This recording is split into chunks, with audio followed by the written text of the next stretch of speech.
तो आप इस रेसिपी को एक दफ़ा मेरे तरीके से बनाकर देखें। यकीन करें, पहली बार में ही आप लोगों का सूजी का हलवा बेहद दानेदार, रसीला और मुंह में घुल जाने वाला बनेगा और ठंडा होने के बाद भी सख्त नहीं होगा। बिस्मिल्लाहिर्रहमानिर्रहीम। अस्सलाम वालेकुम। लाखों करोड़ों दरूद सलाम नबी करीम सल्लल्लाहु अलैहि वसल्लम पर और उनकी आल पर। मैं हूं अनाबिया और वेलकम करती हूं आपको अपने यूट्यूब चैनल चटखारे पकवान में। आज मैं आप लोगों से शेयर करूंगी परफेक्ट दानेदार सूजी के हलवे की रेसिपी। कितने सूजी में कितना पानी डलेगा और कितनी चीनी का इस्तेमाल करेंगे, ये सारे सीक्रेट्स मैं आपको इस रेसिपी में बताऊंगी। तो चलते हैं हम अपने किचन में और अपनी ये आज की मज़ेदार सी रेसिपी बनाना स्टार्ट करते हैं। दानेदार सा रसीला मुंह में घुल जाने वाला सूजी का हलवा तैयार करने के लिए आपको जिस बात का ध्यान रखना है ना, वो है परफेक्ट मेजरमेंट। आप लोगों ने एक कटोरी अगर सूजी के लिए है तो उसी कटोरी के हिसाब से चीनी और घी का इस्तेमाल करना होगा। अगर आप चाहें तो घर वाले कप का भी इस्तेमाल कर सकते हैं। अब मैं यहाँ पर एक पतीली ले लूँगी और उसमें मैं शामिल करूँगी घी। घी शामिल करने के बाद इसको मैं अच्छी तरह से गर्म कर लूँगी। ठंडे घी में आप लोगों ने सूजी बिल्कुल भी शामिल नहीं करनी। ये देखिए घी गर्म हो चुका है और अब मैं इसमें सूजी शामिल कर दूँगी। आप लोगों को घी के बबल से अंदाज़ा हो रहा होगा कि माशाल्लाह से हमारा घी अच्छी तरीके से गर्म हो चुका है। और अब मैं इसे मीडियम टू लो फ्लेम पर सूजी को अच्छी तरह से भून लूँगी। मुझे थोड़ा सा सूजी का हलवे का डार्क कलर ही पसंद है, इसीलिए मैं इसे अच्छी तरह से फ्राई कर लूँगी। और अब मैं इसमें शामिल करूँगी 1 चम्मच के बराबर बेसन को मैंने पहले अच्छी तरह से छान लिया था।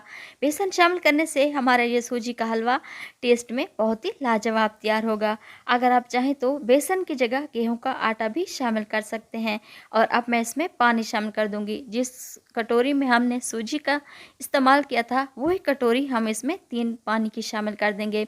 पानी शामिल करने के बाद मैंने इसमें 2 चम्मच के बराबर बारीक कटी हुई नारियल, 2 चम्मच किशमिश और 2 चम्मच बारीक कटे हुए बादाम भी शामिल कर दिए हैं। और ये देखिए माशाल्लाह से इसका पानी आहिस्ता आहिस्ता से खुश्क हो रहा है और हमारी ये सूजी फूलना शुरू हो चुकी है। ये देखिए माशाल्लाह से हमारी सूजी का पानी अच्छे तरीके से खुश्क हो चुका है। और अब मैं इसमें चीनी शामिल कर दूंगी। चीनी हम थोड़ी सी बचा कर रखेंगे, इसका इस्तेमाल हम बाद में करेंगे। चीनी शामिल करने के बाद मैं इसको अच्छी तरह से मिक्स कर लूँगी। अगर आप लोग मेरे चैनल पर नए हैं तो प्लीज़ आप मेरे चैनल को सब्सक्राइब करें और बेल आइकन को भी प्रेस करना ना भूलिएगा, ताकि मेरी हर आने वाली वीडियो आप लोगों तक सबसे पहले पहुंचती रहे। ये देखिए माशाल्लाह से चीनी का पानी खुश्क हो चुका है। और अब मैं इसमें 5 टेबल स्पून के बराबर दूध में मैंने 1 चुटकी के बराबर फूड कलर शामिल कर दिया था। ये मैं दूध इसमें शामिल कर दूंगी। दूध शामिल करने से हमारी ये सूजी बहुत ही दानेदार और बहुत टेस्टी तैयार होगी। दूध शामिल करने के बाद अब मैं इसमें बची हुई चीनी शामिल कर दूंगी। चीनी शामिल करने से हमारी ये सूजी का हलवा बहुत ही शाइनी तैयार होगा। ये देखिए माशाल्लाह से हमारे ये सूजी का हलवा बहुत ही ज़बरदस्त और मज़े का तैयार हो चुका है।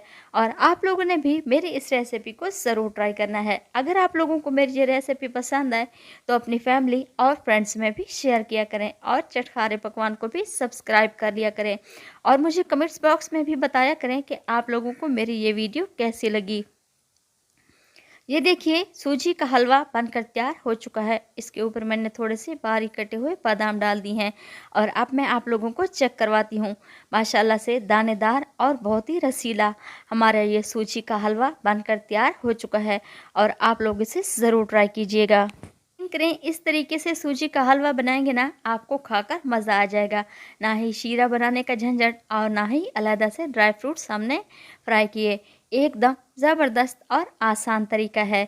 आप लोग इसे मुहर्रम के दिनों में भी बनाकर मोहल्ले में बांट सकते हैं या फिर इसे दावत में भी तैयार कर सकते हैं। तो मिलते हैं हम अगली रेसिपी में। अल्लाह ताला आपको खुश रखे, अपने हिफ्ज़ व अमान में रखे। अनाबिया को दुआ में याद रखिएगा।